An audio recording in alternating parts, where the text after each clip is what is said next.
புதிய வருடத்தின் வாழ்த்துதலை உங்களுக்கும் உங்கள் குடும்பத்தாருக்கும் மீண்டும் ஒரு விசையாக தெரிவித்துக் கொள்கின்றேன். Wish you a very happy and a prosperous New Year 2024. God bless you all. Hallelujah. அன்புக்குரியவர்களே, இந்த வாரம் ஒரு விசேஷித்த வாரம். இதை நம் ஒரு கவர்னன்ஸ் சண்டையாக, உடன்படிக்கை ஞாயிறாக இதை நாம் கொண்டாடுகிறோம். குறிப்பாக இந்த நாளிலே நம்முடைய சிந்தனைக்காக நம்முடைய பேராயம் நமக்கு கொடுத்திருக்கிற தலைப்பு என்னவென்றால் live worthy of your calling. தமிழ்ல உங்கள் அழைப்புக்கு தகுதியாக வாழுங்கள். சுருக்கமா சொல்லனா அழைப்புக்கேற்ற வாழ்க்கையை வாழுங்கள், அவ்வளவுதான். கடவுள் நம்மை அழைத்திருக்கிறார். ஆமென். அழைத்தவர் உண்மையுள்ளவராக இருக்கிறார். இந்த ஆண்டு எப்படிப்பட்டதாக இந்த ஆண்டு நமக்கு இருக்கும் அப்படின்னு சொல்லும்போது, கர்த்தர் நம்முடைய திருச்சபைக்கும் நம்முடைய குருசேகரத்துக்கும் அழகா ஒரு வாக்குத்தத்தத்தை கொடுத்தார். உபாகமம் 28ஆம் அதிகாரம் 12ஆம் வசனம். ஏற்ற காலத்தில் உன் தேசத்தில் மழை பெய்யும், நீ கைட்டு செய்யும் வேலையில் எல்லாம் ஆசீர்வதிக்கவும் கர்த்தர் உனக்கு நல்ல பொக்கிஷ சாலையாகிய வானத்தை திறப்பார். அப்புறம் நீ அநேக ஜாதிகளுக்கு கடன் கொடுப்பாய், நீயோ கடன் வாக்காத. கர்த்தர் இந்த ஆண்டு நம்முடைய வாழ்க்கையிலும் நம்முடைய திருச்சபையிலும் நம்முடைய குடும்பத்திலும் நம்முடைய சமுதாயத்திலும் மிகப்பெரிய மாறுதல்களையும் ஆசீர்வாதங்களையும் கர்த்தர் கொண்டு வர அவர் இந்த ஆண்டு நமக்கு ஆசீர்வாதமாக வைத்திருக்கிறார். குறிப்பாக இந்த வருஷம் பார்த்தீங்கன்னா இது ஒரு இயர் ஆஃப் எலெக்ஷன். நிறைய தேர்தல்களை நம்ம சந்திக்க இருக்கிறோம். தேர்தல்களிலே கர்த்தர் பெரிய மாறுதல்களையும் பெரிய ஒரு ஆசீர்வாதத்தை நமக்கு அவர் கொடுக்க இருக்கிறார். குறிப்பாக இந்த 28ஆம் அதிகாரம் 12ஆம் வசனம் நமக்கு சொல்லுகின்ற 3 காரியங்கள் இருக்கிறது. குறிப்பா முதலாவது காரியம் பார்க்கும்போது, நீ கையிட்டு செய்யும் வேலையெல்லாம் ஆசீர்வதிக்க போகிறார். அதாவது Lord will bless all your deeds of your hands. நீங்கள் கையிட்டு செய்கிற எல்லா காரியங்களும், உங்களுடைய வேலை ஸ்தலங்களாக இருக்கலாம், உங்களுடைய பிஸ்னஸாக இருக்கலாம், உங்களுடைய வீட்டின் காரியங்களாக இருக்கலாம், நீங்க உங்களுடைய கரத்தினாலே என்ன காரியங்களே இந்த ஆண்டு நீங்க செய்கிறீர்களோ கர்த்தர் உங்களுக்கு ஆசீர்வாதமா மாற்றி தரப்போகிறார். விசுவாசிக்கிறவங்க ஒரு பெரிய அலையில சொல்ல, நீங்க எக்ஸாம் எழுத போறீங்கன்னா எக்ஸாம்ல கர்த்தர் உங்களுக்கு ஆசீர்வாதத்தை கொடுக்க போகிறார். நீங்க வேலைக்கு ரெஸ்யூம் கொடுக்க போறீங்கன்னா கர்த்தர் அதை ஆசீர்வதிக்க போகிறார். நீங்க உங்களுடைய வேலை ஸ்தலத்துல அப்ரசல் மீட்டிங்காக நீங்க போய் உட்கார போகிறீங்கன்னா அதை கர்த்தர் உங்களுக்கு ஆசீர்வதித்து தரப்போகிறார். நீங்க இந்த ஆண்டு என்னென்ன காரியங்களை யோசித்து உங்க கைகளால் நீங்க செய்யணும்னு யோசிக்கிறீங்களோ கர்த்தர் உங்க கரங்களை ஆசீர்வதிக்க போறார். உங்க கைகளை உயர்த்தி ஆசீர்வாதத்தை ஹல்லேலூயா சொல்லுங்க. ஆண்டவரே, இந்த கரம் ஆசீர்வதிக்கப்பட்ட கரமா இருக்கணும் ராஜா. இந்த கரத்தினாலே நான் என்னென்ன காரியங்கள் செய்கிறேனோ கடவுளே, நீர் எனக்கு இந்த ஆண்டு ஆசீர்வாதமா மாற்றித்தாங்க சுவாமி. கடவுள் உங்க கரங்களை பார்த்து கொண்டிருக்கிறார், அவர் ஆசீர்வாதமா மாற்ற போகிறார். ஹல்லேலூயா. இரண்டாவது காரியம், கர்த்தர் உங்களுக்காக திறக்க போகிறார். அதுதான் இரண்டாவது வாக்குத்தத்தம். God gonna open a new doors for you. உங்களுக்காக புதிய கதவுகளை கர்த்தர் திறக்க போகிறார். வானத்தின் கதவுகள், உங்களுக்கு இத்தனை ஆண்டுகள் மூடப்பட்டிருக்கிற கதவுகள். நீங்க 2020ல போயிருப்பீங்க, 21ல போயிருப்பீங்க, 22ல போயிருப்பீங்க, 23ல போய் அந்த கதவுகளை தட்டி தட்டி பார்த்திருப்பீங்க. முட்டி போட்டு முழங்கால் போட்டு நீங்கள் செபித்திருப்பீர்கள். அது மோதி கூட பார்த்திருப்பீங்க. கதவுகள் திறக்கப்பட்டிருக்காது. ஆனா கர்த்தர் இந்த நாளிலே ஒரு வாக்குத்தத்தத்தை இந்த ஆண்டுக்கு கொடுக்கிறார். உங்களுக்கு முன்பாக இருக்கிற மூடப்பட்ட கதவுகளை கர்த்தர் திறக்க போகிறார். விசுவாசிக்கிறவங்க கைகளை தட்டி ஆண்டவருக்கு ஒரு ஹல்லேலூயா சொல்லுங்க. ஆண்டவர் உங்களுக்கு பெரிய ஒரு மாறுதல்கள் 2024ல உங்களுடைய அடைக்கப்பட்ட கதவுகள் என்னவா இருக்கலாம். சரி ஐயா, 3 வருஷமா என் பிள்ளைக்கு திருமணம் செய்யணும்னு யோசித்தோம், முடியலன்னு நீங்க நினைக்கிறீங்கன்னா இந்த ஆண்டு கர்த்தர் அதுக்கான வழிகளை உங்களுக்கு திறந்து கொடுக்க போகிறார். வீடு கட்டணும்னு யோசித்தோம், வீடு கட்ட முடியலன்னா கர்த்தர் இந்த ஆண்டு திறந்து கொடுக்க போகிறார். உங்க நிலம் வாங்கணும்னு யோசித்திருப்பீங்கன்னா இந்த ஆண்டு கர்த்தர் அதுக்கான வழியை திறந்து கொடுக்க போகிறார். நீங்க என்ன காரியம், உங்க பிள்ளைகளுடைய படிப்பின் காரியங்கள், அவங்களுடைய வேலையின் காரியம், திருமண காரியங்கள், இல்ல குழந்தை செல்வம், நீங்க என்ன காரியங்களை கர்த்தர் இடத்துல கேட்கிறீங்களோ அதுக்கான கதவுகளை கர்த்தர் உங்களுக்கு திறக்க போகிறார். வானத்தின் கதவுகளை திறந்தவர் உங்கள் வாழ்க்கையின் கதவுகளை திறக்க மாட்டாரா? இரண்டாவதாக ஆண்டவர் கொடுக்க போகிற வாக்குத்தத்தம் அதுதான், மூடப்பட்ட கதவுகள் எல்லாம் கர்த்தர் திறக்க போகிறார். மூன்றாவது குறிப்பு, அவர் சொல்லியிருக்கிறார், உனக்கு என்ன பண்ண போகிறார்? தன்னுடைய சிறந்த பொக்கிஷ சாலையாகிய வானத்தை திறப்பார். அதாவது உங்களுக்கு இந்த ஆண்டு முழுவதும் உங்களுக்கு அவர் ஒரு செழிப்பின் ஆண்டாக மாற்ற போகிறார். It's going to be a year of flourishing. இந்த வருஷம் அதாவது செழிப்பின் ஆண்டாக. மூன்றாவது குறிப்பு அதான் ஆண்டவர் சொல்றார், நீயோ கடன் கொடுப்பாய், கடன் வாங்காதிருப்பாய். அப்படின்னா உங்களுடைய பண தேவைகள், பொருளாதார தேவைகளை கர்த்தர் இந்த ஆண்டு செழிக்க பண்ண போகிறார். விசுவாசிக்கிறவங்க ஹல்லேலூயா சொல்லுங்க. உங்களுடைய கரம் இப்படியாக இருக்க போகுது இந்த ஆண்டு. எப்படி கொடுக்கக்கூடிய கரமாக இருக்க போகுது, இப்படியாக இருக்க போறது கிடையாது. வாங்குற கரங்களாக இருக்க போறது இல்ல, அநேகருக்கு நீங்கள் உங்களுக்கு கரங்களால கொடுக்க போகிறீர்கள். It's a year of flourish. கடவுள் அதான் சொல்றாரு, மூன்றாவதாக உங்களுக்கு வாக்குத்தத்தமாக, Lord will make your life flourishing. அதாவது காஞ்சி போய் செத்து போன நிலைமையில இருக்கிற அந்த வாழ்க்கையை கர்த்தர் துளிர் விட செய்ய போகிறார். உங்களுடைய வாழ்க்கையில புதிய கனிகளை நீங்க பார்க்க போறீங்க, நியூ ஃப்ரூட்ஸ், புதிய ஆசீர்வாதங்கள். இத்தனை ஆண்டுகள் நீங்கள் காத்திருந்த ஆசீர்வாதங்களை கர்த்தர் இந்த ஆண்டு உங்களுக்கு கொடுப்போகிறார். யாருக்கு கொடுப்பார் என்றால் விசுவாசிக்கிறவனுக்கு மட்டும்தான் கொடுப்பார். இப்ப நான் சொல்லும் போது உங்களுக்கு துளி அளவு ஒரு ஒரு ஒரு என்னது ஒரு டவுட் இருக்குமானால், இல்ல ஒரு துளி அளவு ஒரு சந்தேகம் இருக்கா, கண்டிப்பா உங்களுக்கு நடக்காது. எவன் ஒருவன் 100% கர்த்தரை நம்புகிறானோ கர்த்தர் அவனுக்கு காரியங்களை வாய்க்க பண்ணுவார். இந்த வாக்குத்தத்தத்தை கர்த்தர் உங்க வாழ்க்கையை நிறைவு செய்வார். ஒரு பெரிய ஹல்லேலூயா சொல்லலாம் ஆண்டவருக்கு. கர்த்தர் நல்லவர். ஆமென். 167வது ஆண்டு பிசி, கிறிஸ்துவுக்கு முன் 167 காலத்தின் இது உங்களுக்கு தெரியும். பிசி ஏடி, இயேசு கிறிஸ்துவுக்கு முன்பாக 167 ஆண்டுகளுக்கு முன்பாக எருசலேம் பகுதியை ஆட்சி செய்து கொண்டிருந்த அரசன் பேர் ஆன்டியோகஸ் எபிபனேஸ். இந்த அரசர் என்ன செய்தார் என்றால், அவர் எருசலேம் தேவாலயத்தை உடைத்து போடுகிறார். குறிப்பாக பலிபீடத்தையும் அந்த கடவுளுடைய மகா பரிசுத்த அந்த ஸ்தலத்தையும் உடைத்து போடுகிறார். காரணம் என்னவென்றால், ரோமர்கள் யார்? ரோமர்களுக்கு கடவுள். ரோமர்களுக்கு யார் தான் கடவுள்?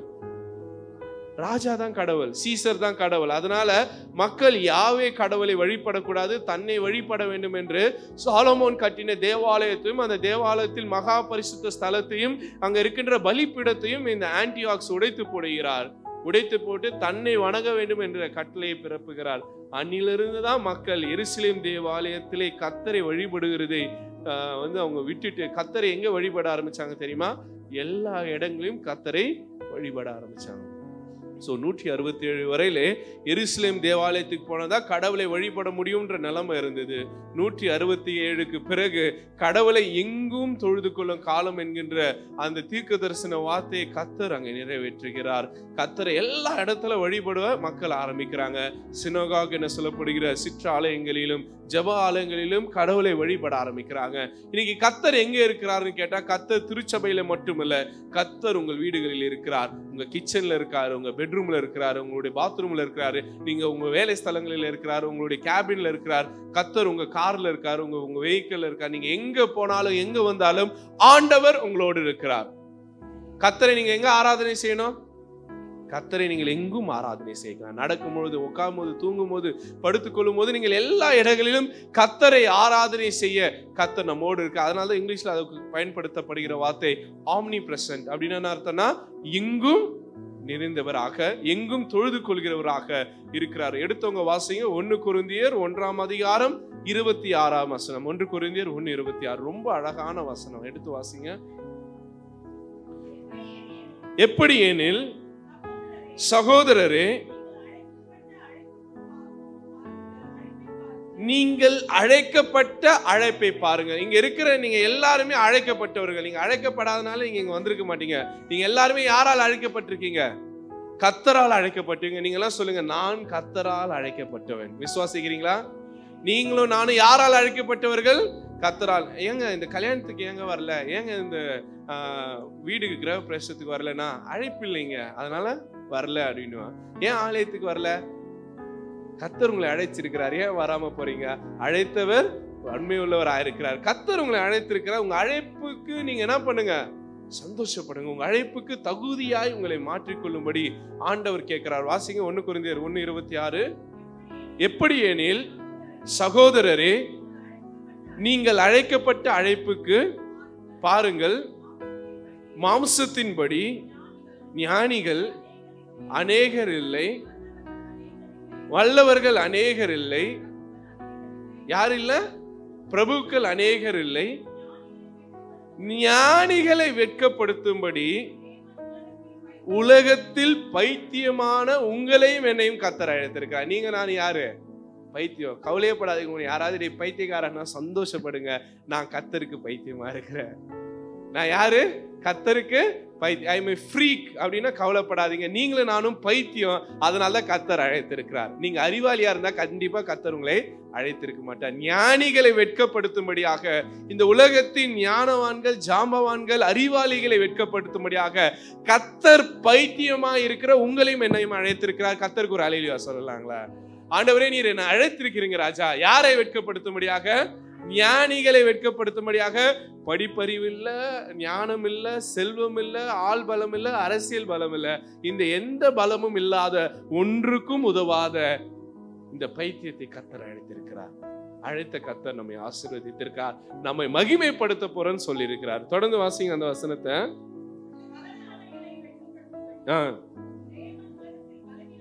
பலமுள்ளவர்களை வெட்கப்படுத்தும்படியாக பலவீனமானவர்களே, அதாவது உங்களுக்கு பலன் இல்லை, ஸ்ட்ரென்த் இல்லை, உங்களுக்கு பவர் இல்லை, நீங்க வீக்குன்னு நினைச்சீங்கன்னா பலவான்களை வெட்கப்படுத்தும்படியாக பலவீனர்களாக நம்மை கர்த்தர் தெரிவு செய்திருக்கிறார். தொடர்ந்து வாசிங்க. உள்ளவைகளை அவமாக்கும்படி உலகத்தின் இழிவானவைகளை அற்பமா, உங்க வீட்டுல உங்க குடும்பத்துல உங்களை ஒண்ணுமே இல்லை, வேஸ்ட் நீங்க உங்களை அவங்க கருதுகிறார்கள் என்றால் அந்த வேஸ்ட் இழிவானது தான் கர்த்தருக்கு தேவை. அப்படிப்பட்ட இழிவானவர்களை கர்த்தர் தெரிவு செய்திருக்கிறார். நம்ம வாழ்க்கையில் நிறைய நேரத்துல நம்ம யோசிச்சிருப்போம், நான் எதுக்கு இந்த உலகத்துல வாழ்றேன், நான் ஒன்னுத்துக்குமே யூஸ்லெஸ்ஸா இருக்கிறேன், நான் யாருக்குமே பயனில்லாதவனா இருக்கிறேன், என்னை யாருமே பாராட்ட மாட்டேங்கிறாங்க, என்னை யாருமே என்னை வந்து ஒரு கன்சிடரே பண்ண மாட்டேன். நிறைய இடங்கள்ல இவங்கள கேட்கலாம் அவங்கள கேட்கலான்னு நம்ம அங்கேயே நின்றுட்டு இருப்போம். நம்மளை யாருமே ஒரு வார்த்தை கேட்க மாட்டாங்க. ஒரு முடிவு எடுக்கணும்னா நம்மளை யாருமே கன்சிடர் பண்ண மாட்டாங்க. ஒன்றுக்குமே யூஸ்லெஸ்ஸா நம்ம வீட்டில் நம்ம இருக்கிறோம். நம்ம எதுக்குடா இந்த வீட்டில் இருக்கிறோம் நீங்க யோசிக்கிறீங்கன்னா கர்த்தருக்கு நீங்க தேவை. கர்த்தர் அதான் சொல்றார், இழிவானவர்களையும் பயனற்றவர்களையும் கர்த்தர் தெரிவு செய்து, வாசிங்க, அற்பமா எண்ணப்பட்டவைகளை இல்லாதவைகளையும் தேவன் தெரிந்து கொண்டிருக்கிறார். God has chosen you because you are useless. நீங்க பயனில்லாதவர்களாக வேஸ்டா இருக்கிறதுக்காக சந்தோஷப்படுங்க. நீங்க வேஸ்டா இருந்ததுனால தான் கடவுள் உங்களை தெரிவு செய்திருக்கார். நான் நிறைய நேரத்துல சொல்ற காரியம் அதுதான். கர்த்தர் பைபிள்ல யாரெல்லாம் சூஸ் பண்ணியிருக்கிறாங்களோ அவங்க எல்லாருமே பர்ஃபெக்ட் கிடையாது, எல்லாருமே இம்பர்ஃபெக்ட், எல்லாருமே குறை உள்ளவர்கள். குறை உள்ளவர்களே கர்த்தர் நிறைவாக மாற்றியிருக்கிறார். இன்னொரு வசனம், இதுவும் எனக்கு ரொம்ப பிடிச்ச வசனம். நீங்க என்னைக்கெல்லாம் வாழ்க்கையில சோர்ந்து போய் ஒண்ணுமே ரொம்ப உடைந்து போய் ரொம்ப வீக்கா ஃபீல் பண்றீங்களோ அன்னைக்கு இந்த 8ஆம் அதிகாரம் 30ஆம் வசனத்தை எடுத்து வாசிங்க. ரோமர் 8:30. எவர்களை முன் குறித்துள்ளாரோ அவர்களை அழைத்தும் உள்ளார், எவர்களை அழைத்தாரோ அவர்களை நீதிமானும் ஆக்கியிருக்கிறார், எவர்களை நீதிமான் ஆக்கினாரோ அவர்களை மகிமைப்படுத்த போகிறார். ஆண்டவர் இந்த ஆண்டு உங்கள் வாழ்க்கையை மகிமைப்படுத்த போகிறார். He gonna glorify your life. ஆண்டவர் உங்களை மகிமைப்படுத்த போகிறார். அன்னாளுடைய பாடல் அதான் சொல்லுகிறது, அவர் சிறியவனை புழுதியிலிருந்து தூக்கி எடுத்து ராஜாக்களுக்கு மத்தியிலே அமர பண்ணுகின்ற தேவனாக இருக்கிறார். அருமையான தேவச்சனமே, இன்னைக்கு உங்க நிலைமை ரொம்ப கீழா இருக்கிறது, நீங்க ஒன்னுத்துக்குமே பயன் இல்லைன்னா கர்த்தர் உங்களை, அவர் என்ன பண்ணிருக்காரு, முதல் வார்த்தை சொல்லிட்டு பாருங்க, உங்களை என்ன பண்ணிருக்காரு, அவரு முன்குறித்து இருக்கிறார். இங்க இருக்கிற ஒவ்வொருவரையும், நீங்க யாரா இருக்கலாம், உங்க பேர் என்னவா இருக்கலாம், உங்களுடைய சாதி என்னவா இருக்கலாம், நீங்க என்ன வர்க்கத்தை சார்ந்திருக்கலாம், நீங்க ஆணா இருக்கலாம், பெண்ணா இருக்கலாம், நீங்க யாராக இருந்தாலும் கர்த்தர் உங்களை முன்குறித்ததுனாலதான் நீங்க இங்க இருக்கிறீங்க. நீங்க சும்மாலாம் இங்க இல்ல. எத்தனையோ கோடி மக்கள் இருக்கிறார்கள். அத்தனை கோடி மக்களுக்கு இல்லாத அழைப்பை கர்த்தர் உங்களுக்கு கொடுத்திருக்கிறார்னா காரணம் என்னவென்றால் நீங்கள் முன்குறிக்கப்பட்டவர்கள். கர்த்தர் உங்களை குறித்து ஒரு முன் திட்டத்தை வைத்திருக்கிறார். You are a chosen one. God has chosen for your purpose. உங்களை கர்த்தர் ஒரு நோக்கத்துக்காக முன் குறித்திருக்கிறார். முன் குறிக்கப்பட்ட உங்களை அவர் பேர் சொல்லி அழைத்திருக்கிறார். உங்க பேர் என்னாலும் என்ன வைத்துக்கோங்க, நீங்க சொல்லுங்க, என் பேர் இது, கர்த்தர் என்னை அழைத்திருக்கிறார், பேர் சொல்லி அழைத்திருக்கிறார். ஆமோஸை பேர் சொல்லி அழைத்திருக்கிறார், நெல்சனை பேர் சொல்லி அழைத்திருக்கிறார், ஆண்ட்ரூவை பேர் சொல்லி அழைத்திருக்கிறார். இங்க இருக்கிற ஒவ்வொருவரையும் கர்த்தர் பேர் சொல்லி அழைத்தவராக இருக்கிறார். விசுவாசிக்கிறோம். ஹல்லேலூயா சொல்லுங்க.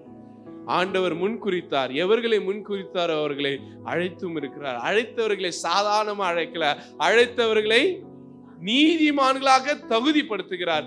நீங்க பாவின்னு நினைக்காதீங்க, பாவிகளை தான் கர்த்தர் நீதிமானாய் மாற்ற போகிறார். எல்லாருக்குமே இங்க பேட் எக்ஸ்பீரியன்ஸ் இருக்கு, பேட் பாஸ்ட் இருக்கு. நீங்க சொல்லலாம், இவன்லாம் பேசுறானே, இவன்லாம் பிரசங்கம் பண்றானே, இவன்லாம் பாட்டு பாடுறானே, இவன்லாம் ஜெபம் பண்றானேன்னு நினைக்காதீங்க. அப்படிப்பட்ட அவன் தான், அப்படிப்பட்ட இவன் தான் கர்த்தருக்கு தேவை. எல்லாருக்குமே ஒரு பேட் பாஸ்ட் இருக்குங்க. நீங்க பைபிள்ல எடுத்து பாருங்க. தாவீதை கர்த்தர் நீதிமானாய் மாற்றின தாவீது, அவரை போல ஒரு பாவி பைபிள்ல கிடையவே கிடையாது. உரியாவுடைய மனைவியை எடுத்துக்கொண்டவர், பச்சைபாலை இது பண்றார், போருக்கு போகாம தவறு செய்தவரை கர்த்தர் நீதிமானாய் மாற்றினார். மோசேயுடைய வாழ்க்கை கொலைகாரனை கர்த்தர் விடுதலையானாக மாற்றுகிறார். ஒரு கொலை செய்துட்டு பயந்து ஓடி போய் ஒளிந்து கொண்டவர் மோசே. அப்படிப்பட்ட மோசேயை கர்த்தர் ஜாதிகளுக்கு தலைவனாக ஏற்படுத்தினார். இன்னைக்கு உங்க வாழ்க்கையில இந்த உலகம் என்ன அடையாளம் உங்களுக்கு கொடுக்குதுன்னு தெரியாது. எனக்கு இந்த உலகம் என்ன அடையாளம் வேணா உங்களுக்கு கொடுக்கலாம். உங்களை நோயாளின்னு சொல்லலாம், உங்களை ராசி இல்லாதவன்னு சொல்லலாம், உங்களை ஒன்னுத்துக்கும் உதவாதவன்னு சொல்லலாம். அதெல்லாம் கர்த்தருக்கு முக்கியம் இல்லை. பயன் இல்லாதவர்களை, உதவாதவர்களை, அதாவது வேஸ்டா இருக்கிற உங்களையும் என்னையும் கர்த்தர் ஒரு பெரிய திட்டத்துக்காக அவர் நீதிமானாக தகுதிப்படுத்தி கொண்டிருக்கிறார். வாரம் சர்ச்சைக்கு வருது, வாரம் கோயிலுக்கு ஆண்டவருடைய வார்த்தையை கேட்பது எதுக்குன்னா, இது ஒரு ப்ராசஸ். என்ன ப்ராசஸ்னா, நாம் உதவாதவர்களாக பாவிகளாக இருந்த நம்மை கர்த்தர் நீதிமானாக மாற்றுவதற்காக தான். அதுக்கான ஒரு ப்ராசஸ், அதுக்கான ஒரு பயிற்சி பற்றை தான் இந்த சர்ச். இந்த திருச்சபையில இருக்கிறவங்க எல்லாம் பரிசுத்தவான்கள் கிடையாது. இந்த திருச்சபையில உட்கார்ந்து இருக்கிறவங்க எல்லாம் தேவ தூதர்கள் கிடையாது. இந்த திருச்சபையில உட்கார்ந்து இருக்கிற எல்லாருமே குறைவு இருக்குது, எல்லாருக்கிட்டையும் பிரச்சனை இருக்கு, எல்லாருக்கிட்டையும் பாவம் இருக்கு. ஆனா இது ஒரு ஹாஸ்பிட்டல். நீங்க ஹாஸ்பிட்டலுக்கு போறீங்க, ஹாஸ்பிட்டல் போனா என்ன பண்ணுவாங்க? உங்க பலவீனத்தை, சுகவீனத்தை சுகப்படுத்துவாங்க. அதே மாதிரிதான் சர்ச், திருச்சபை என்பது பலவீனத்தோடு, சுகவீனத்தோடு, பாவத்தோடு வருகிற நம்மை நீதிமானாக மாற்றுகின்ற ஒரு மருத்துவமனை தான். அவன் அப்படி இருக்கிறான், இவன் இப்படி இருக்கான்னு கேட்காதீங்க. அவன் அப்படி இருந்தாலும் இவன் இப்படி இருந்தாலும் அப்படிப்பட்டவர்கள் தான் கர்த்தருக்கு தேவை. ஏனென்றால் அப்படிப்பட்டவர்களை கர்த்தர் மாறுதல் அடைய செய்கிறார். அவர்களை மனமாற்றம் அடைய செய்து அவர்களை டிரான்ஸ்ஃபார்ம் பண்ணி பாவிகளை கர்த்தர் நீதிமான்களாக மாற்றுகிறார். மிகப்பெரிய கொடுமைக்காரன், மிகப்பெரிய கொலைகாரன் சவுல், கிறிஸ்தவர்களாலே கொலை செய்யக்கூடிய ஒரு வெறி கொண்டவனை கர்த்தர் கிறிஸ்துவுக்காக மிகப்பெரிய மிஷனரியாக மாற்றுகின்றார். உங்களை என்னையும் மாற்ற மாட்டாரா? அதனால கர்த்தர் எவரை முன்குறித்தாரோ அவர்களை அழைத்தும் இருக்கிறார். அழைத்தவர்களை கர்த்தர் நீதிமானாக மாற்றிருக்கிறார். நீதிமானாய் இருக்கிற உங்களையும் என்னையும் கர்த்தர் மகிமைப்படுத்த போகிறார். உங்கள் தலையின் மீது கிரீடத்தை வைத்து ராஜாவாக, ராஜஸ்திரியாக, அவருடைய குமாரனாக, குமாரத்தியாக கர்த்தர் நம்மை மகிமைப்படுத்தி கொண்டிருக்கிறார் ஒவ்வொரு நாளும். ஆகையால் அன்பான தேவஜனமே, சோர்ந்து போகாதீங்க, கர்த்தர் நல்லவர். ஆமென். 3 குறிப்பு நான் சொல்லி முடிக்க ஆசைப்படுகிறேன். இன்னைக்கு வாசித்த நீதிமொழிகள் 20ஆம் அதிகாரம் முதல் வசனத்திலையும் 4ஆம் வசனத்தையும் 10ஆம் வசனத்திலும் நீங்க எடுத்து பார்த்தீங்கன்னா, முதல் வசனம் 4ஆம் வசனம்லாம் ஒரு மனிதனுடைய தனிப்பட்ட பாவங்களை குறிக்கிறது. இந்த நீதிமொழிகள்ல 20ஆம் அதிகாரத்தை நான் 2 பிரிவா பிரிக்கிறேன். ஒன்னு பர்சனல் சின்னு, இன்னொன்னு கார்ப்பரேட் சின். பர்சனல் சின்னா எதெல்லாம் தனிப்பட்ட பாவங்கள்? வாசிங்க முதல் வசனத்தை. திராட்சரசம், அது ரொம்ப அழகான ஒரு டிரான்ஸ்லேஷன். அதே கொஞ்சம் நம்ம இதுல போனா ஒயின் ஷாப்ல வாங்கி குடிக்கிறது எல்லாம் நம்மள என்ன பண்ண வைக்கும்? பரியாசம் பண்ண வைக்கும். அடுத்தது மதுபானம் என்ன பண்ணும்? அமளி பண்ணும். அப்படின்னு அர்த்தம்னா நமக்கு டிஸ்கிரேஸ் கொண்டு வரும். அப்ப இங்க சாலமோனுடைய நீதிமொழி என்ன சொல்லுதுன்னா, இந்த போதை பொருட்கள், இந்த உலகத்தின் காரியங்கள், இந்த பர்சனல் சின் நமக்கு அவமானத்தை கொண்டு வரும். அருமையான தேவஜனமே, கர்த்தருடைய வாக்குத்தத்தத்தையும் கர்த்தருடைய ஆசீர்வாதத்தையும் நீங்களும் உங்கள் குடும்பத்தையும் பெற்றுக்கொள்ளணும்னா இந்த தனிப்பட்ட பாவங்கள்ல இருந்து நம்ம வெளிப்பட வேண்டியதாக இருக்கிறது. என்னென்ன பாவங்கள் தனிப்பட்ட வாழ்க்கையில் நமக்குள்ள இருக்கிறது? குடி பழக்கம் இருக்கலாம், இல்லைன்னா போதை பொருட்களுக்கு அடிமையா இருக்கலாம். அதை விட இன்னைக்கு குடும்பங்களையும் வாழ்க்கையிலும் அதிகமா இருக்கிற பெரிய பாவங்கள் அப்படின்னு பாத்தீங்கன்னா, இந்த கெட்ட வார்த்தை பேசுறது, பொறாமப்படுறது, பிறருக்கு விரோதமா காசிப் பண்றது, ஒரு குடும்பத்தை பத்தி இன்னொரு சொல்றது, ஒருத்தர் நம்ம கிட்ட சொன்ன வார்த்தையை அவர்களுக்கு எதிராக திரித்து சொல்வது, ஒருத்தரை பழி வாங்குறது, ஒருத்தருடைய நிலத்தை அபகரித்துக் கொள்வது, இந்த மாதிரி மற்றொரு பொருட்கள் மீது ஆசை கொள்வது, இதெல்லாமே இந்த பர்சனல் சின், தனிப்பட்ட பாவங்களை நாம் விட்டு விடுவோம் என்றால் கர்த்தர் நம்முடைய வாழ்க்கையை அவர் தகுதிப்படுத்துகிறார் என்ற அர்த்தம். அதனால இன்னைக்கு யோசித்து பாருங்க, இந்த புதிய வருஷத்துல உங்ககிட்ட இருக்கிற தனிப்பட்ட பாவங்கள். நிறைய திருச்சபை மக்கள் பாவம்னே தெரியாம அதை செஞ்சுட்டு வரும். சர்ச்சுக்கு லேட்டா வருது மிகப்பெரிய பாவங்க. முழு சர்வீஸ் அட்டென்ட் பண்ணாம திருவிருந்துல கலந்து கொள்வது மிகப்பெரிய பாவம். ஆண்டவருடைய அப்பத்தையும் திராட்சரசத்தையும் அவமாய் பருகுவது பாவம். நிறைய பேர் பாவத்தோடு துணிகரமாய் நம்ம திருச்சபையில செயல்படுறோம். அதே போல குடும்ப வாழ்க்கையில, தனிப்பட்ட வாழ்க்கையில கர்த்தர் அருவருக்கிற காரியங்கள், உலகத்தின் ஆசைகள், உலகத்தின் காரியங்கள், இந்த பர்சனல் சின்ல இருந்து நம்ம வெளிப்பட வேண்டியதாக இருக்கிறது. அடுத்தது 2வது குறிப்பு, கார்பரேட்டா நம்ம சமுதாயமா செய்கிற பாவங்கள் நிறைய இருக்கு. ஆண் பெண் வேறுபாடு பார்க்கிறது, ஆண் உயர்ந்தவன் பெண் தாழ்ந்தவன் நினைக்கிறது, சாதி பார்க்கிறது, பணக்கார ஏழைன்னு பார்க்கறது, பணக்காரங்கிட்ட நல்லா பேசுறது, ஏழைகளை தூரமா வைக்கிறது, இந்த மாதிரி மற்றவர்களை உயர்வா பார்க்கறது, மற்றவங்களை தாழ்வா பார்க்கறது, இந்த மாதிரி நம்ம இந்த சமுதாயமா லஞ்சம் வாங்குறது, வட்டிக்கு கொடுக்கறது. இன்னைக்கு கிறிஸ்தவங்க கூட நிறைய பிரச்சனை இருக்கு. ஊழியக்காரங்க நிறைய பேர் செய்யறாங்க, என்ன பண்றாங்க, வட்டிக்கு கொடுக்குறாங்க. இதெல்லாம் தவறு. ஆண்டவர் கடன் கொடுப்பாய், கடன் வாங்காதிருப்பாய், கடன் தான் கொடுக்க சொல்லுகிறார் தவிர வட்டிக்கு கொடுன்னு பைபிள்ல எங்கேயுமே கிடையாது. வட்டிக்கு வாங்குறது அவங்களுடைய ரத்தத்தை உரிகிறது. இந்த மாதிரி அநேக பாவங்கள் நம்ம பாவம்னே தெரியாம செஞ்சுன்னு இருக்கு. இப்படிப்பட்ட பாவங்கள் இருந்து நம்ம வெளிப்பட வேண்டியதா இருக்கு. அதுதான் எதுக்கு இதெல்லாம் நம்ம செய்யணும்னா, கர்த்தர் நம்முடைய வாழ்க்கையை ஒரு லைஃப் ஆஃப் இன்டெகிரிட்டியாக மாற்றுவதற்கு கர்த்தர் நம்மை அழைத்திருக்கிறார். அதாவது தமிழ்ல சொல்லணும்னா, ஒரு ஒருங்கிணைந்த ஒரு பரிசுத்தமான ஒரு வாழ்க்கையை வாழ்வதற்கு கடவுள் நம்மை அழைத்திருக்கிறார். மார்க் 10ஆம் அதிகாரம் 21ஆம் வசனத்தை எடுத்து வாசிங்க. இயேசு அவனை பார்த்து அவனிடத்தில் அன்பு கூர்ந்து, இன்னைக்கு ஆண்டவர் இந்த திருச்சபையில இங்க இருக்கிற ஒவ்வொருவரையும் ஆண்டவர் அன்பு கூறுகிறார். நம்ம எல்லாரையும் பார்த்து சொல்றார், உன்னிடத்தில் ஒரு குறை உண்டு. என்ன குறைவா? நீ போய் உனக்கு உண்டாவைகள் எல்லாம் விற்று தரித்திரக்கு கூட. அப்படின்னா அர்த்தம்னா, இன்னைக்கு ஒரு சுயநலமான ஒரு தன்னலமான வாழ்க்கையை நம்ம வாழ்ந்து கொண்டிருக்கிறோம். ஆண்டவர் அந்த தன்னலத்தை நீங்க விடணும்னா உனக்கு உண்டானவைகளை எல்லாவற்றையும் விற்றுன்றார். விற்றுனா இது நீங்க டெக்ஸ்டுவலா பாத்தீங்கன்னா, ஒரு பக்கம் அவனுடைய நிலத்தை வித்து சொத்தை வித்து ஏழைகளுக்கு கொடுன்றாரு, இன்னொன்னு உன்னுடைய சுயநலத்தை விட்டுன்றாரு. அதுதான் ரொம்ப முக்கியமானது. நான் என் குடும்பம்ன்றதை விட்டுட்டு, இன்னைக்கு குடும்பம்ன்றதை நான் அடிக்கடிக்கு நான் சொல்றது, இது ஒரு குடும்பம். எது ஒரு குடும்பம்? தூய பவுல் ஒரு குடும்பத்தார், நீங்க எல்லாம் ஒரு ஃபேமிலி. அப்போ இங்க இருக்கிறவங்க உங்க அண்ணன், உன் தம்பி, உன் தங்கச்சி, அக்கா, அப்பா, அம்மா எல்லாருமே உறவுதான். இந்த உறவுக்குள்ள எதுக்கு சண்டை, பகைமை, போராட்டங்கள், பிரச்சனைகள்? எல்லாத்தையும் விட்டுட்டு இது என் குடும்பம்னு ஒரு பெரிய ஒரு அன்பு நமக்குள்ளாக தேவைப்படுகிறது. அதுதான் ஆண்டவர் அந்த வாலிபனை பார்த்து சொல்றாரு, உனக்கு உண்டான எல்லாத்தையும் வித்துட்டு இல்லாதவர்களோடு பகிர்ந்து வாழ். அதுதான் ஆண்டவர் எதிர்பார்க்கிற ஒரு பரிசுத்தமான ஒரு வாழ்க்கை, தன்னலம் இல்லாத ஒரு வாழ்க்கை, மற்றவர்களுக்காக வாழுகிற ஒரு சிறப்பான வாழ்க்கையை கர்த்தர் உங்களிடத்தில் எதிர்பார்க்கிறார்.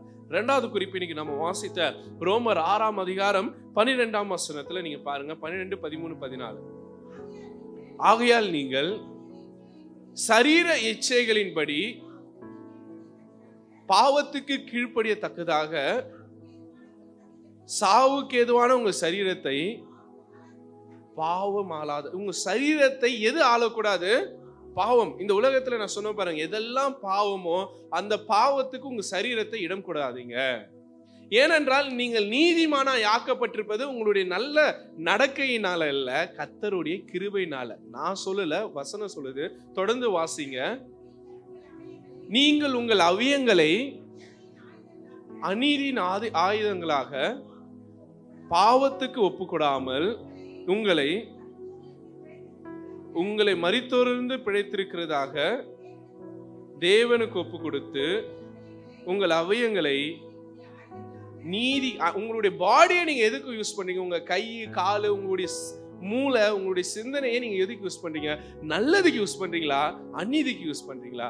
பவுல் திட்டமா சொல்றாரு, உங்களுடைய சரீரத்தை நல்லது செய்யறதுக்கு யூஸ் பண்ணுங்க. ஒருத்தனை அடிக்கிறதுக்கு இந்த கையை யூஸ் பண்ணாதீங்க.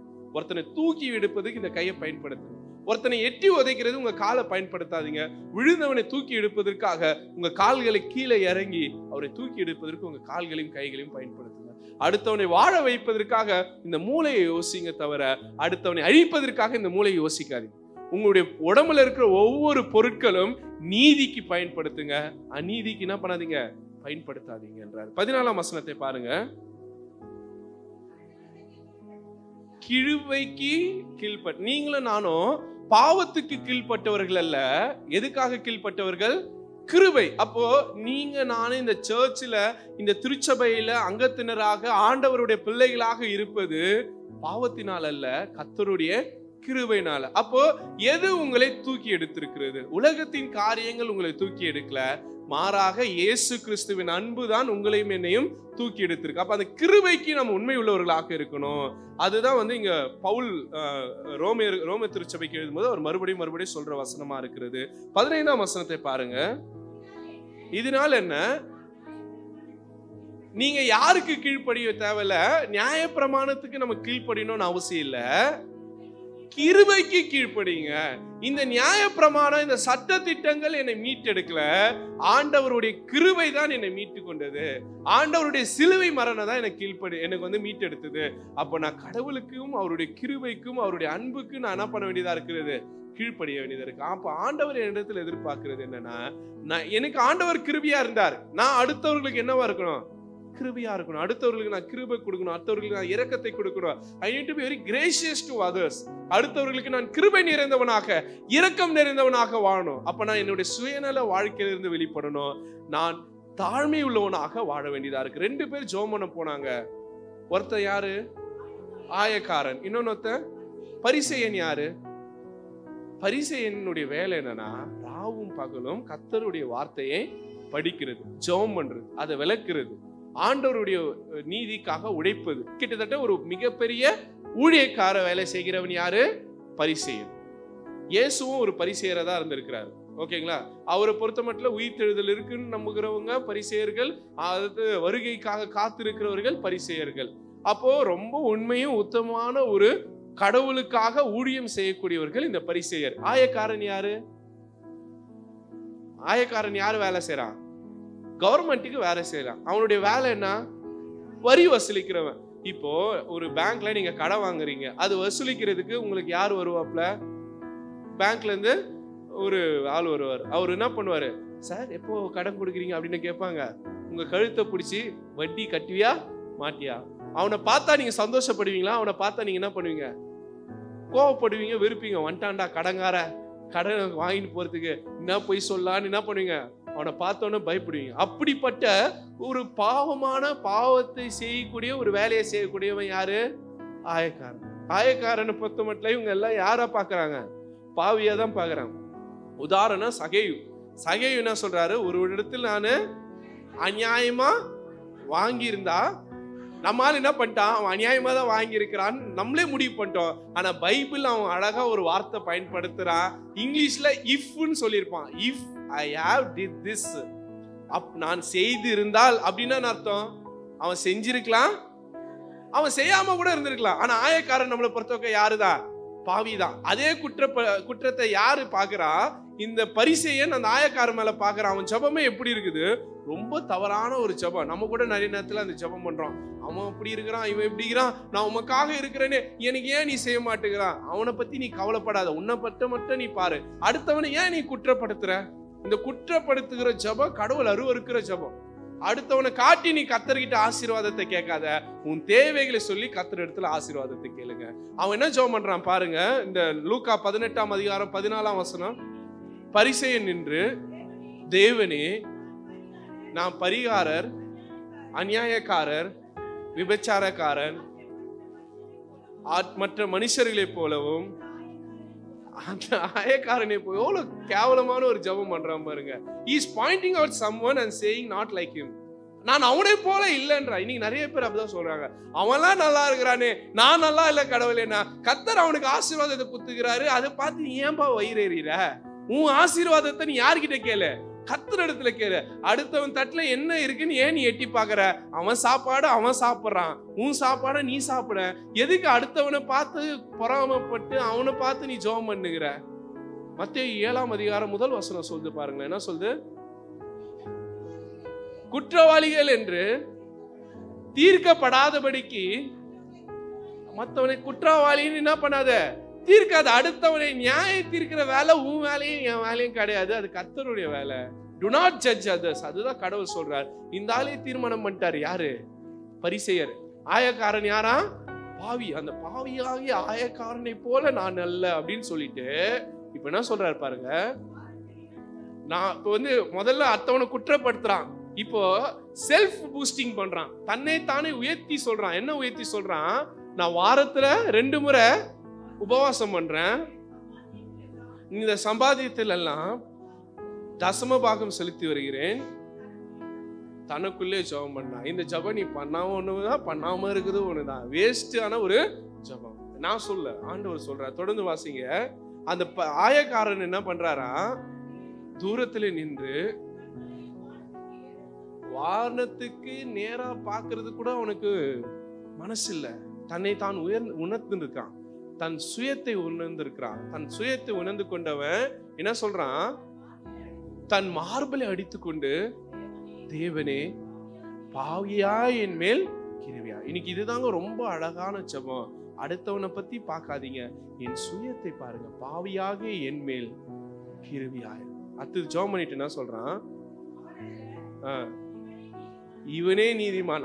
எவன் ஒருத்தன் அடுத்தவனை பாவின்னு சொன்னானா அவன் பாவி, அவன் தான் பாவியா மாறி இருக்கிறான். பாவின்னு சொல்லப்பட்டவன் என்ன மாறுகிறான், நீதிமானார். அதனால மற்றவங்களை உங்களை எப்படி சொன்னாலும் கவலைப்படாதீங்க, உங்களை பொய்யன்னு சொன்னாலும் கவலைப்படாதீங்க, பாவின்னு சொன்னாலும் கவலைப்படாதீங்க. கர்த்தர் உங்களையும் என்னையும் எப்படியாக பார்க்கிறார், நீதிமானாய் பார்க்கிறார். ஆனா எப்படி இருக்கணுமா, நாம் தாழ்மை உள்ளவர்களாக இருக்க வேண்டியதாக இருக்கு. அருமையான தேவச்சனமே, இன்னைக்கு கர்த்தர் திட்டமாய் நம்ம இடத்துல சொல்ற, இந்த வருஷம் நீ ஆசீர்வாதத்தை காணணும்னா கர்த்தருக்கு முன்பாக தாழ்மைப்படுங்கள். தாழ்மை உள்ளவனிடத்திலே கிருபை தான். பெருமை உள்ளவனுக்கு கர்த்தர் எதிர்த்து நிற்கிறார். ஒரு பெரிய ஒரு அறிவாளி கிட்ட போய் ஒரு சிஷ்யம் போய் கேட்டான, குருவே, இந்த உலகத்திலே உங்களுக்கு தலை சிறந்த குருக்களாக நீங்க யாரை பாக்குறீங்க, உங்களுக்கு ஒரு மென்டராக நீங்க யாரை பாக்குறீங்க போது, அப்ப அந்த குரு வந்து சாகர ஸ்டேஜ்ல இருக்கும்போது சொன்னாரு, எனக்கு நிறைய பேர் இருக்கிறாங்க, நான் 3 பேரை மட்டும் இன்னைக்கு நான் உங்ககிட்ட சொல்றேன்னு சொல்லிட்டு ஒரு 3 பேரை குறித்து அவனிடத்துல பகிர்ந்து கொண்டான். முதலாவது ஒருத்தர், ஒரு திருடன் எனக்கு மிக சிறந்த குருவாக இருக்கிறான் அப்படின்னா. என்னது, திருடன் போய் உங்களுக்கு குருவா இருக்கிறானா அப்படின்னு கேட்டான். ஆமா, ஒரு நாள் நான் ஒரு வெளியூருக்கு போயிருக்கும் பொழுது இரவாயிடுச்சு, தங்குவதற்கு இடம் இல்லை. அப்போ அங்கே இருந்த ஒரு திருடனை பார்த்து, இந்த மாதிரி நான் வந்திருக்கேன், எனக்கு தங்குறதுக்கு இடம் இல்லை அப்படின்னும் போது, அப்போ அந்த திருடன் சொன்னா, ஐயா உங்களுக்கு பிரச்சனை இல்லைன்னா நீ என் கூட தங்கிக்கொள்ளுங்கன்னு சொல்லி அவன் வீட்டில் நான் தங்கிட்டு இருந்தேன். 1 மாதம் நான் அவன் வீட்டில் தங்கி இருக்கும் பொழுது அவங்ககிட்ட ஒரு நாள் அவன் திருட போயிட்டு வரும்போது அவங்க கிட்ட கேட்பான், எப்பா இன்னைக்குன்னா ஏதாவது கிடைச்சதா அப்படின்னா, இன்னைக்கு கிடைக்கல, கண்டிப்பா நாளைக்கு கிடைக்கும்னு அவன் ஒவ்வொரு நாளும் என்கிட்ட சொல்லுவான். அப்ப பல நேரங்களில் வாழ்க்கையில நான் நினைத்த காரியங்கள் எனக்கு நடக்காத போது அந்த திருடனை நான் நினைச்சு பார்ப்பேன்.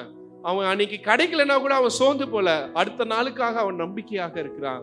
உங்க வாழ்க்கையில நீ எதிர்பார்க்கிற நன்மை இன்னைக்கு கிடைக்கலனாலும் ஒரு நாள் கண்டிப்பா அந்த நன்மை உனக்கு கிடைக்கும்ன்ற அந்த விஷயத்த அந்த திருடனிலிருந்து நான் கற்றுக்கொண்டேன் அப்படின்னாரு. அடுத்தது 2வது யார்கிட்ட நான் கத்துக்கிட்டேன் அப்படின்னு பார்க்கும்போது, ஒரு நாய் இடத்துல இருந்து நான் கற்றுக்கொண்டேன். ஒரு நாய் தண்ணி குடிக்க வந்து அந்த குளத்துல எட்டி பார்க்குது. அங்க அந்த நாயோடைய ரிஃப்ளெக்ஷனை பார்த்தோன்னா அதுக்கு பயந்து அந்த நாயோடைய ரிஃப்ளெக்ஷனை பார்த்து அதுவே குலைக்க ஆரம்பிச்சுது. 2-3 வாட்டி அப்படியே வந்து குடிக்கலாம்னு ஆசையா வரும்போது அந்த நாயோட ரிஃப்ளெக்ஷனை பார்த்து வேற ஏதோ நாய் இருக்குன்னு சொல்லி அது குலைச்சிட்டு ஓடி போச்சு.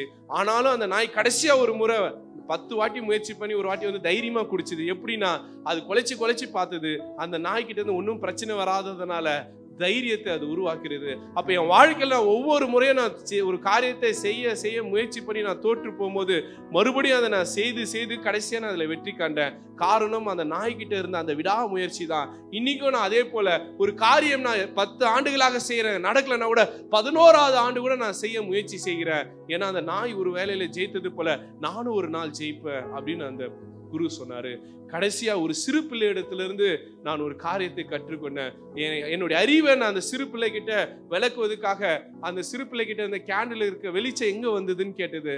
அந்த குழந்தை அதை அந்த வெளிச்சத்தை அதை அணிச்சிட்டு, இந்த வெளிச்சம் எங்க போச்சோ அங்கிருந்து தான் அந்த வெளிச்சம் வந்ததுன்னும் போது நான் அவமானப்பட்டேன். என்னைக்கு நான் என்ன பெருமை உள்ளவன்னு நினைச்சனோ அன்னைக்கு அந்த குழந்தை, நீ எல்லாம் அறிவாளி கிடையாது, உன்னை விட நான் அறிவாளின்னு எனக்கு கற்றுக் கொடுத்தது அப்படின்னாரு. அது போல வாழ்க்கையில நாம் பல நேரங்கள்ல சிறு மனிதர்கள் இடத்துல இருந்து நம்ம கற்றுக்கொள்ள முடியும். இவங்கிட்ட என்ன இருக்குது, இவனுக்கு என்ன தெரியும், அவங்களுக்கு என்ன தெரியும், யாருமே ஏளனமாய் பார்க்காதீங்க.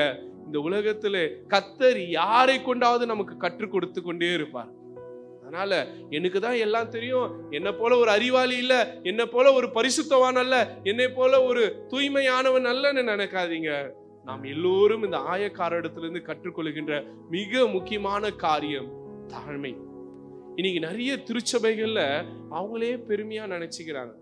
குறிப்பா நம்முடைய சர்ச்சஸ், நம்முடைய சிஎஸ்ஐ, இந்த மாதிரி மெயின்லைன் சர்ச்சஸ் எல்லாத்தையும் குற்றப்படுத்துறவங்க எல்லாம் பாருங்களேன். அவங்க சொல்றதெல்லாம், நாங்களாம் பரிசுத்தவான்கள், நாங்களாம் அப்படி வெள்ளை ட்ரெஸ் போட்டு போறோம், நாங்க தூய்மையானவர்கள், நாங்க அந்த சிஎஸ்ஐ காரங்களை போல பாவிகள் கிடையாது, உலகத்தார்கள் கிடையாதுன்னு நம்மளை குற்றப்படுத்திட்டு கடைசியில அவங்க எல்லாம் எப்படியாதான் மாறின்னு இருக்கிறாங்க, இந்த பரிசேயர்களை போல மாறின்னு இருக்கிறாங்க. அதுதான் மத்தேயுல இன்னைக்கு வாசித்த பகுதி நமக்கு கற்றுத்தருகிறது.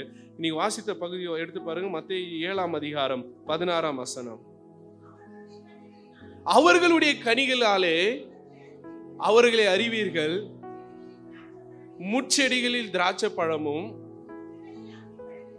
நல்ல மரம் நல்ல கனி கொடுக்கும், கெட்ட மரம் கெட்ட கனி தான் கொடுக்கும். நீ என்னதான் பண்ணாலும் உன்னுடைய சுயநலம், உன்னுடைய உள்ள இருக்கிற உன்னுடைய சிந்தனை உன்னை வெளியே காமிச்சிடும். எப்படி? உன்னுடைய கனிகளால, உன்னுடைய செயல்களால. அதுதான் இங்க ஆண்டவர் மத்தேயுல சொல்லும்போது சொல்றார், நல்ல மரம் நல்ல கனிகளை கொடுக்கும். அடுத்த வசனத்தை, 18ஆம் வசனத்தை வாசிச்சு பாருங்க. நீங்க நல்ல கனிகளை கொடுக்கலன்னா கர்த்தர் என்ன பண்ணுவாரு? வெட்டுண்டு அக்கினியில் போடுவார். இந்த வருஷத்தை கர்த்தர் நமக்கு ஈவாய் கொடுத்திருக்கிறார். எதுக்காக என்றால், ஒருவேளை நமக்கு கெட்ட கனிகளை கொடுக்கிறவர்களாக இருப்போம் என்றால் நாம் மனம் மாறுவதற்காக. அந்த திராட்சை செடியில ஆண்டவர் நடும்பொழுது அந்த தோட்டக்காரங்கிட்ட எஜமான் கேட்பாரு, இதை வெட்டி போடும் போது அவன் ஒரு வார்த்தை சொல்லுவான். என்ன வார்த்தை? இன்னும் ஒரு வருஷம் இருக்கட்டும் சாமி. இன்னைக்கு கர்த்தர் அதான் சொல்லி இருக்கிறார் உங்களுக்கும் இயேசு கிறிஸ்து பிதாவிடத்துல, சாமி இன்னும் ஒரு வருஷம் இருக்கட்டும். யாரா இருந்தாலும் சரி, நீங்களும் நானும், கர்த்தர் நமக்கு ஒரு ஆண்டை கொடுத்திருக்கிறார் என்றால், இந்த ஒரு ஆண்டு நம்மை தூய்மைப்படுத்திக் கொள்வதற்காக, நம்மை சரி செய்து கொள்வதற்காக இன்னும் ஒரு வருஷம் இருக்கட்டும். கனி கொடுத்தா சரி, இல்லைன்னா வெட்டி போட்டலாம். அப்ப இந்த 2024 ஆண்டு கர்த்தர் நமக்கு ஒரு ஆடானா கொடுத்திருக்கிறார், ஒரு கிரேஸா கொடுத்திருக்கார், ஒரு கிருபையா கொடுத்திருக்கிறார். இந்த ஆண்டு நம்முடைய பழைய வாழ்க்கையிலிருந்து நீங்களும் நானும் மனம் மாறுவதற்காக கர்த்தர் ஒரு வருஷத்தை எக்ஸ்ட்ரா கொடுத்திருக்கிறார். அருமையான தேவச்சனமே, நம் மனம் மாற கர்த்தர் நம்மை அழைக்கிறவராக இருக்கிறார். 21ஆம் வசனத்தை பாருங்களேன். ரொம்ப பியூட்டிஃபுல்லான வசனம். சித்தத்தை செய்கிறவர். அவ்வளவுதாங்க. நீங்க 24 மணி நேரம் ஜெபம் பண்றது, பைபிள் படிக்கிறது, இதெல்லாம் வேஸ்ட். கர்த்தருடைய சித்தத்தை நீங்க செஞ்சுட்டு பைபிள் படிச்சு ஜெபம் பண்ணி பாருங்க, அது உங்களுக்கு ஆசீர்வாதம். நிறைய பேர் பைபிள் படிப்பாங்க, ஜெபம் பண்ணுவாங்க, அந்நிய பாஷை பேசுவாங்க, தீர்க்க தரிசனம் சொல்லுவாங்க, ஆவிக்குரியவர்கள் சொல்லிப்பாங்க, ஆனா கர்த்தருடைய சித்தத்தை ஒண்ணுமே செய்ய மாட்டாங்க. யோசித்து பாருங்களேன், எத்தனை தனியார் சபைகள் இருக்குது இந்த பகுதியில. எத்தனை பேர் மக்களுக்கு பாதிக்கப்பட்ட போது நின்று உதவி செய்திருக்கிறார்கள்? கிடையாது. ஏன்னா அதெல்லாம் அவங்களுக்கு தான் சுயநலமான ஒரு வாழ்க்கை. இன்னைக்கு ஜனங்க வால் போஸ்டரை பார்த்துட்டு ஓடி போறாங்க. என்னன்னு? தீர்க்க தரிசனம். இன்னைக்கு 2024 ஆரம்பிச்ச உடனே மிட் நைட் சர்வீஸ்ல இந்த வாரம் எல்லாம் பாருங்களேன், நீங்க எந்த டிவி ஓபன் பண்ணாலும் தீர்க்க தரிசனங்களா லிஸ்ட் எடுத்து படிச்சுன்னு இருப்பாங்க. அவங்க லிஸ்ட்ல கண்டிப்பா இதெல்லாம் இருக்கும். சுனாமி வரும், வெள்ளம் வரும், பூகம்பம் வரும், இந்த நாட்டுல இது நடக்கும், அது நடக்கும் அப்படின்னு அப்படியே மளிகை சாமான் லிஸ்ட் எல்லாம் போட்டு இருப்பாங்க. என்ன பிரயோஜனம்? நீ படிக்கிறதுனால, உன் தீர்க்க தரிசனத்தினால, இந்த தீர்க்க தரிசனத்தினால என்ன நடக்க போகுது? ஒண்ணும் கிடையாது. இதெல்லாம் புரட்டு, இதெல்லாம் ஏமாத்துறது, மக்களை பயமுறுத்துறது.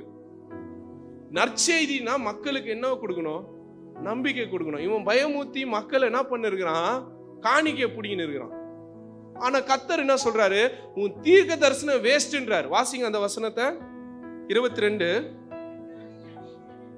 அந்நாளில் அநேகர் என்னை நோக்கி, கர்த்தாவே கர்த்தாவே, உன் நாமத்தினாலே 2024, 23, 22 ஆரம்பிக்கும் போது தீர்க்க தரிசனம் எல்லாம் உரைச்சோமே அப்படின்னுவாங்க. அடுத்தது, பேய்களை துரத்தணுமே, மந்திர கட்டுகளை உடைச்சோமே, இதை பண்ணோமே, அதை பண்ணோமே. ரைட், எல்லாம் ஓகே, ஃபைன். அடுத்தது, உங்க நாமத்தினாலே அற்புதங்களை செய்தோமே. அப்பொழுது, எப்பா உன்னை ஒரு காலமே எனக்கு தெரியாதுன்னு அப்படின்றாரு. யார் சொல்றாரு? ஆண்டவர். இன்னைக்கு நான் சொல்றேன், இந்த ஆண்டு உங்க திருச்சபையில பெரிய மாற்றங்கள் வரும். மந்திரம், தீர்க்க தரிசனம், அந்நிய பாஷை, ஆவிக்குரிய திருச்சபைன்னு போனவெல்லாம் திரும்பி இங்க நிக்க போறான். ஆண்டவர் ஒரு பெரிய வல்லமையை எழுப்பு கொண்டிருக்கிறார் இந்த குருசேகரத்துல. நான் எங்க போனாலும் அதை நான் சேலஞ்சா சொல்லுவேன். இந்த திருச்சபை இந்த ஆண்டு முடிவதுக்குள்ளாக இதோடைய பெருக்கத்தை நீங்க பார்க்க போறீங்க. இங்க இருந்து விட்டு ஓடி போனவெல்லாம் திரும்பி வர போறான். தவறான இடத்துல போய் மாட்டிக்கிட்டேன். இந்த தீர்க்க தரிசன கூட்டங்களிலும் ஆவிக்குரிய கூட்டங்களிலும் ஏமாத்திரம் கூட்டத்துல போய் மாட்டிக்கிட்டேன். இன்னைக்கு அந்த ஊழியக்காரனுக்கே அந்த நிலைமைனா, அந்த ஊழியக்காரங்கிட்ட இருக்கிற சபையாருக்கு என்ன நிலைமைன்னு யோசித்துப்பாரு. யாரு உங்களுக்கு தெரியாதுன்னு தான் கடவுள் சொல்லுவார். உன்னை அறியன்னு தான் சொல்லுவார். தீர்க்க தரிசனங்கள் ஏமாற்றும். பேய் பிசாசு துரத்தப்படுகிறது ஏமாற்று வேலைகளாக இருக்கும். பிசாசு கூட அந்த வேலையை செய்யறான், பிசாசு கூட அந்த செய்களை செய்யறான். எது முக்கியமானது? கர்த்தருடைய சித்தத்தை செய்வதுதான் முக்கியம். ஏழைகளுக்கு இறங்குறது, அடுத்தவர்கிட்ட அன்பு செலுத்துகிறது, இதுதான் உன்னை பரலோகம் கொண்டு செல்லும். தவிர அந்நிய பாஷையோ தீர்க்க தரிசன வரங்களோ இல்லைன்னா புரட்டு கதைகளோ இல்ல பேய்களை ஓட்டுறதோ மக்களை மாலை கூட கொண்டு போய் செல்வதோ உன்னை கர்த்தருடைய நித்திய வாழ்க்கைக்கு கொண்டு செல்லாது. கர்த்தருடைய சித்தத்தை அறிந்து கர்த்தருடைய வார்த்தைக்கு செவி கொடுத்து அன்பை விளைவிக்கிறவனும் அன்பை பகிர்ந்து கொள்கிறவனும் தன்னலம் இல்லாத வாழ்க்கையை வாழ்கிறவன் மட்டும்தான் ஆண்டவருடைய ராஜ்யத்தில் பிரவேசிக்கும். மறுபடியும் அந்த வசனத்தை வாசிங்க, 21ஆம் வசனத்தை. பரலோகத்தில் இருக்கிற என் பிதாவின் சித்தத்தை செய்கிறவன் தானே பிரவேசிப்பானே அல்லாமல் என்னை நோக்கி கத்தாவே கத்தாவே அதில் பிரவேசிப்பதில்லை. வாசிங்க. அந்நாளில் அநேகர் என்னை நோக்கி கத்தாவே கத்தாவே உம்முடைய நாமத்தினாலே தீர்க்க தரிசனம் உரைத்தோம் அல்லவா, உமது நாமத்தினாலே பிசாசுகளை துரத்தினோம் அல்லவா, உமது நாமத்தினாலே அநேக அற்புதங்களை செய்தோம் அல்லவா என்பார்கள். அப்பொழுது ஒரு காலமும் உங்களை அறியவில்லை, அக்கிரம செய்கைக்காரர்களே என்னை விட்டு அக்கிரம். ஏன்னா இவங்க வாயில தான் தீர்க்க தரிசனம், செயலெல்லாம் அக்கிரமம், சுயநலம், தன்னலம். இப்படிப்பட்டவர்களே கர்த்தர் அகற்றி விட்டு கடவுளுக்கு உண்மையாய் செவி கொடுத்து கர்த்தருடைய சத்தத்துக்கு சித்தத்துக்கு செவி கொடுத்து வாழுகிறவர்கள் தான் கர்த்தருடைய பிள்ளைகளாக இருப்பார்கள். இந்த ஆண்டு நீங்க யோசித்து பாருங்க, நீங்க இந்தபடி நீங்க வாழ்ந்து பார்த்தீங்கன்னா கர்த்தர் உங்க வாழ்க்கையில அவர் சொன்ன வாக்கு தத்தங்களை அவர் நிறைவேற்றுகிறவராக இருக்கிறார். நான் சொல்லட்டுங்களா, ஆண்டவர் உங்களோடு இருக்கிறார். இதை விட பெரிய தீர்க்க தரிசனம் ஒண்ணு இல்லை. எத்தனை மழை வந்தாலும், எத்தனை வெள்ளங்கள் வந்தாலும், எத்தனை பூகம்பங்கள் வந்தாலும், எத்தனை வார்கள் வந்தாலும் கர்த்தர் என் பட்சத்தில் இருக்கிறார். அவர் என்னை கண்மணி போல பார்க்கிறவராக இருக்கிறார். அவரை மீறி என் வாழ்க்கையில ஒண்ணும் நடக்காதுங்க. நான் ஏங்க உலகத்தின் சீற்றங்களை பார்த்து பயப்படணும்? எதுக்கு நான் உலகத்தின் காரியங்களை குறித்து பார்க்கணும்? ஆண்டவர் என்னை எடுத்துக்கொள்ளணும்னு நினைச்சா எடுத்துக்கொள்ள போறாரு, அவ்வளவுதான். சாவை பார்த்து பயப்படுறவன் தான் தீர்க்க தரிசனத்தை உட்கார்ந்து கேட்டு இருப்பான். நான் தரிசித்து நடவாமல் விசுவாசத்தை நடக்கிறேன். நான் என்னைக்குமே தரிசித்து நீ நடப்பீங்க, தீர்க்க தரிசனத்தை நோக்கி நீங்க நடப்பீர்கள் என்றால் விழுந்து போவீங்க. விசுவாசத்தில் நடந்து பாருங்க. என் கர்த்தர் என் கூட இருக்கிறார், அழைத்தவர் உண்மையுள்ளவராக இருக்கிறார். என்னை இன்னைக்கு அழைத்த தேவன் ஒருபோதும் என்னை கைவிடாதவரா இருக்கிறார். நான் சாகணும்னு இருந்தா இந்த ஃபேன் விழுந்து சாகுங்க, பூகம்பம் வந்துதான் சாகணும்னு அவசியம் கிடையாது. ஏன்னா நான் கர்த்தரை உண்மையா விசுவாசிக்கிறேன். மரணம் என்னைக்கு வந்தாலும் மரணத்தை சந்திக்க நான் தயாராக இருக்கிறேன். ஏன்னா மரணம் என்பது எனக்கு ஒரு பர்த்டே, எனக்கு ஒரு பிறந்த நாள். எங்கேக்கு? பரலோகத்துக்கு. அதனால என் பிறந்த நாளுக்காக நான் கவலையே பட போறது கிடையாது. மரணம் வந்தாலும், நோய் வந்தாலும், சுகவீனம் வந்தாலும் கவலைப்படாதீங்க.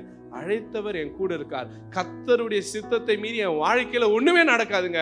நான் ஏங்க பயப்பட? தயவுசெய்து சொல்றேன், திருச்சபையா நீங்க பயப்படாதீங்க.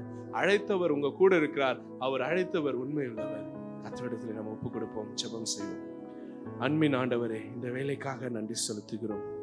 ஆண்டவரே, நாங்கள் தரிசித்து நடவாமல் விசுவாசித்து நடக்கிற சுவாமி, எங்களை அழைத்தவர் இன்னார் என்று நாங்கள் அறிந்திருக்கிற ராஜா. உலகத்தின் காரியங்கள், உலகத்தின் சூழ்நிலைகள் என்னவாக இருந்தாலும் சரி, கர்த்தர் நீர் எங்களோடு இருக்கிறீர் ராஜா. இத்தனை ஆண்டு நீர் நடத்தி வந்தவர் எபினேசர், இனியும் நீ நடத்த வல்லவராயிருக்கிறீர் ராஜா. நீர் இமானுவேலர், எங்களோடு இருக்கிறீர். எங்கள் உட்காருதலையும் எங்கள் எழுந்திருதலையும் எங்களுடைய மன விருப்பத்தையும் எல்லாவற்றையும் நீர் அறிந்திருக்கிறீங்க ராஜா. எங்களுக்கு பயம் கிடையாது சுவாமி, எங்களுக்கு திகில் கிடையாது சுவாமி, என்ன நடக்கும்ன்ற கேள்விக்குறிகள் கிடையாது. கர்த்தரை நம்பினவர்கள் ஒருபோதும் கைவிடுவதில்லை என்று நாங்கள் விசுவாசிக்கிறோம் ராஜா.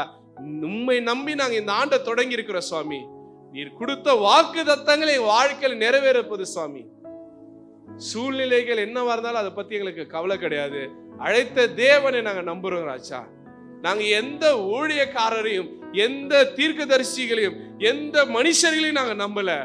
தேவனை நம்பி நாங்கள் இந்த ஆண்டை தொடங்கி இருக்கிறோம். நீர் எங்களுக்கு இந்த ஆண்டை நிறைவாய் மாற்றி தர போறீங்கன்ற விசுவாசத்தில் எங்களை ஒப்புக் கொடுக்கிறோம். அன்பின் ஆண்டவரே, இந்த வேலைக்காக நன்றி செலுத்துகிறோம் சுவாமி. கேட்ட சத்தியத்தை உள்வாங்கினவர்களாக உமக்காக நாங்கள் ஜீவிக்க, உமக்காக நாங்கள் வாழ, உம் சித்தத்தை செய்கிறவர்களாக எங்களை எடுத்து பயன்படுத்தும். இந்த ஆண்டு எங்க திருச்சபையில் பெரிய ஒரு அற்புதங்களை நீங்க செய்ய போறீங்க. ஆராய்ந்து முடியாத அதிசயங்களும் அற்புதங்களும் கர்த்தர் செய்ய போகிறீங்க. நன்றி செலுத்துவோம். கரத்தில் எங்களை தாழ்த்தி ஒப்பு கொடுக்கிறோம். இயேசுவின் நாமத்திலே மன்றாடுகிறோம் எங்க நல்ல கடவுளே. ஆமென். ஹல்லேலூயா.